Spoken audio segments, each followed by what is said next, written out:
There is a blue jay on your fence rail right now. Not hypothetically, not someday with enough effort.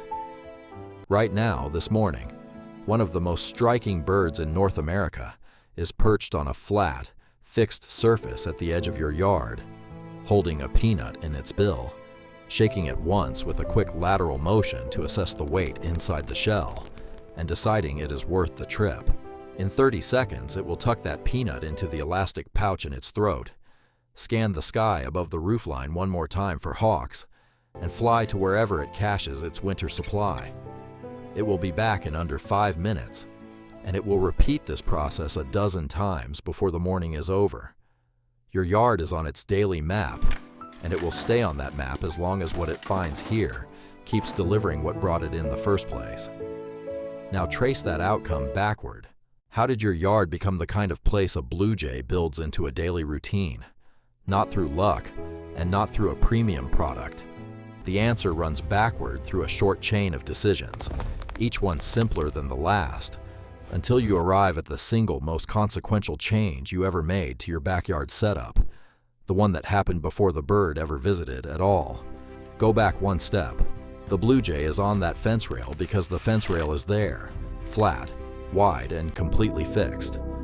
It does not sway when the bird lands. It does not rotate or tip under the bird's weight.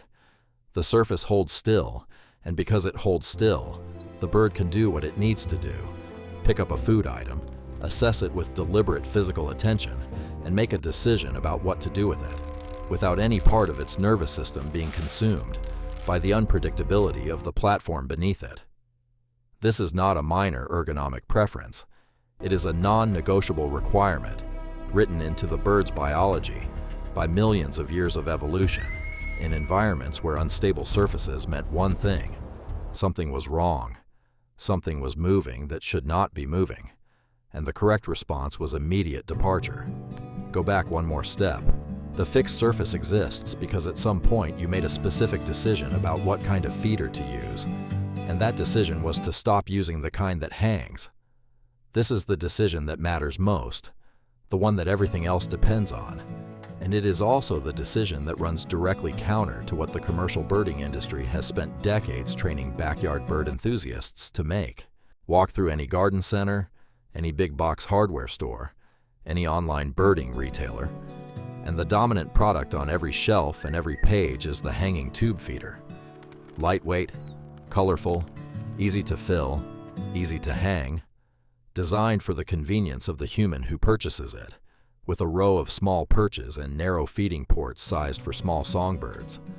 These products work well for the species they were designed for.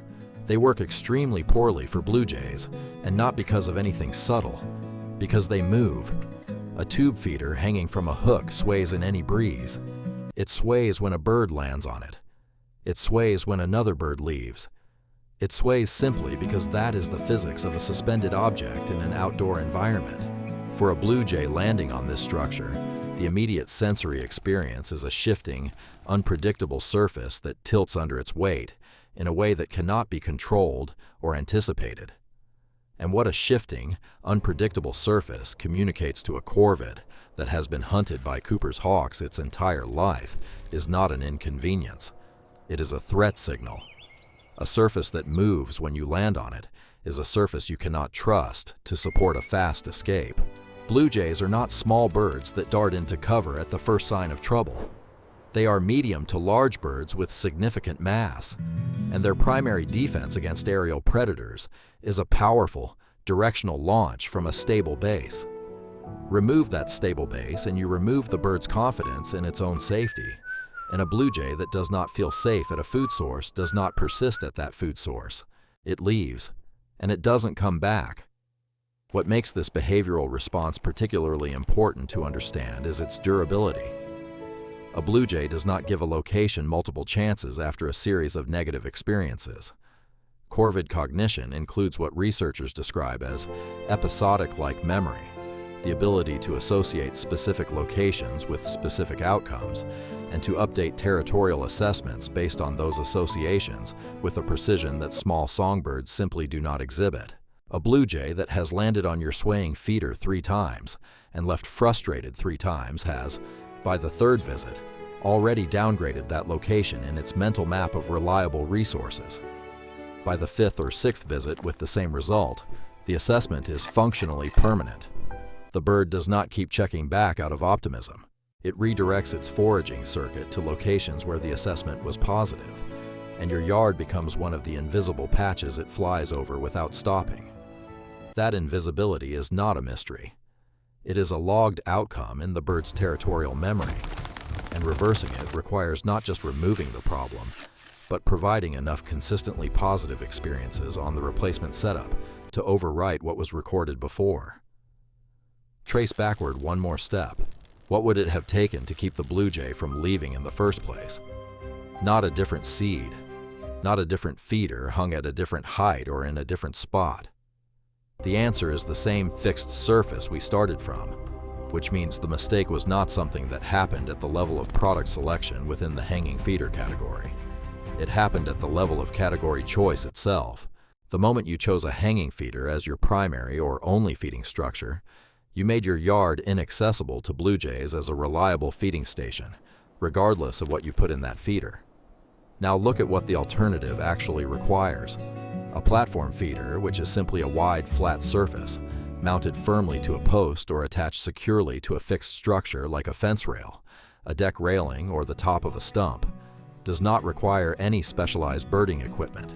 The most basic version is a flat board, 12 to 16 inches across, secured in place so that nothing moves when a bird lands on it. No perches, no feeding ports, no hanging mechanism. Just a flat, stable surface positioned where a bird can see the surrounding area clearly and has access to escape routes in multiple directions if a hawk approaches from any angle. This is functionally identical to the flat surfaces that traditional farmsteads provided for generations, not by design, but by consequence, because working farms were full of fixed wooden structures that never moved under load. This is the pattern that gets associated with phrases like the old Amish method, or traditional farming wisdom in backyard birding content, and the association is worth explaining honestly, rather than leaving wrapped in mystery. Amish and Mennonite farming properties in the eastern United States consistently provided blue jays with fixed, stable surfaces as an incidental feature of their physical construction. Fence rails heavy enough to contain livestock, barn ledges and windowsills built from solid timber, stone edges of water troughs that had not moved in decades. None of these were placed there with corvids in mind. All of them met the physical requirements that corvid biology demands. The generational pattern of blue jays using those properties year-round was not the result of any secret practice or guarded agricultural knowledge. It was the direct consequence of the land being built in a way that happened to be compatible with what the bird needs to feel safe enough to stay. There is no formula to unpack here, no ritual, no mystical connection between farming communities and blue jay behavior. What there is, when you strip the marketing language away, is a structural fact about bird feeding that the commercial birding industry has largely failed to communicate, possibly because it points away from hanging feeders and towards something that does not require repeated purchasing.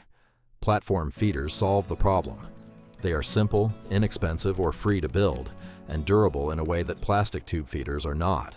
A wide cedar board secured to a fence post and replaced every few seasons outlasts most commercial feeders and costs a fraction of what premium hanging feeders sell for. What you put on that platform also matters, and here too the biology points clearly in a direction that commercial mixed seed products consistently fail to deliver. Blue jays are driven by caching behavior, the compulsive drive to select high-quality food items, evaluate them individually, carry them to hidden locations, and bury them for winter retrieval. This behavior requires food that can be individually assessed by weight and density in the bill. Whole raw peanuts in the shell are ideal for this purpose. The bird picks one up, shakes it to feel the weight of the kernel inside relative to the shell mass, and makes a quality judgment before deciding whether to carry it. This is not incidental behavior. It is the primary feeding strategy the bird evolved with, and a food source that supports it, whole and intact rather than pre-cracked or processed, is a food source the bird will invest significant time and repeated visits in exploiting. Salted or roasted peanuts introduce a sodium problem that avian kidneys are not equipped to handle over time. So raw and unsalted is the specification that matters. Sunflower seeds in the shell work as a strong complement. Commercial mixed seeds with millet and cracked grain do not provide the physical engagement the bird is looking for and tend to attract the smaller species that the tube feeders were designed for. There is a broader principle worth naming here, because it applies to almost every product marketed for blue jay attraction. The commercial birding industry develops products optimized for human purchasing decisions, meaning products that look appealing in a store, that are convenient to use, and that produce visible bird activity quickly enough to generate positive word of mouth. Small songbirds like chickadees, finches, and sparrows are remarkably tolerant of suboptimal setups and will use almost any food source that contains anything remotely edible. They generate activity quickly, they make the feeder look productive, and they create the impression that the product is working. Blue jays, by contrast, are slow to adopt new locations and specific in their requirements, which means a product optimized for early visible results will never optimize for them. Understanding this distinction changes how you evaluate birding advice and birding products entirely. The question to ask is not, does this product attract birds, but does this product meet the specific requirements of the bird I am trying to attract? For blue jays, that question has a clear answer, and it does not point toward anything on a rotating display at a garden center. Go all the way back now to the beginning, to the moment when the single most consequential mistake was made. You hung a feeder that sways. You put food in a structure that a blue jay cannot use without its threat detection system overriding its interest in the food. You repeated this every season because the product was convenient and the label had a blue jay on it, and nothing in the available advice explained why the bird kept leaving without ever settling in. The mistake was not obvious, because nobody described it in terms of what the bird actually experiences when it tries to use the feeder. Now you have that description, and working backward from a yard where a blue jay is already building a daily routine, every step leads to the same starting point. Replace the hanging feeder with something that does not move. Put food on it that the bird can assess and cache, and give it time to discover that your yard is now a different kind of place than it was before. The bird doing the rounds on your fence rail this morning got there because someone at some point made exactly that change. The change is straightforward. The biology that responds to it is not going anywhere. Make the change, and the biology will follow. The biology has always been there. The bird has always been out there, flying its circuit, reading every surface and every food source in its range, making the same assessments it has always made. Your yard was just giving it the wrong answers. Now it will start giving the right ones. And the blue jay's memory, the same memory that recorded every negative experience at the old feeder, will record the new outcomes with the same precision and permanence. That is how you get on the map. That is how you stay on it. If this kind of direct, science-grounded look at why specific backyard setups fail and what to do about it is useful to you, let us know in the comments which bird or which common mistake you want examined next. And if this finally explains something you have been wondering about your own yard, give the video a like and subscribe, because there is a lot more of this kind of content coming.